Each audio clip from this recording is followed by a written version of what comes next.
Colin Gibson, clinical scientist specialising in rehabilitation engineering. My particular area of expertise is in the management of complex posture and its impact upon respiratory health. So the people that we may see in clinic are those whose musculoskeletal configuration impacts upon their ability to breathe well, and our aim is to alleviate that if possible, or at least to prevent it from getting worse. They may be wheelchair users, may need access to supplementary oxygen or even a ventilator, as well as custom contoured seating, and my role is to find a way of bringing all those things together that is both effective and safe, and most importantly will work for that individual under their particular circumstances. Person-centered rehabilitation is essential to assure its success.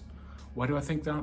Because even the most fantastic technology will go unused unless people trust that it will work for them. So that relationship between service provider and service user is absolutely critical, and without common cause, it simply doesn't work.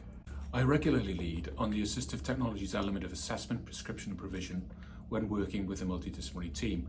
In addition, many physically disabled adults without learning disabilities have no other contact with specialist rehabilitation other than via me as their assessor for assistive technology. So I have often taken the lead in assisting them to access other specialist health and social care services that will complement the care that I'm able to provide directly, by repeatedly and reliably demonstrating the value of our input. And by value, I mean achieving outcomes that matter to our service users with the best possible experience for all concerned and within an affordable cost envelope.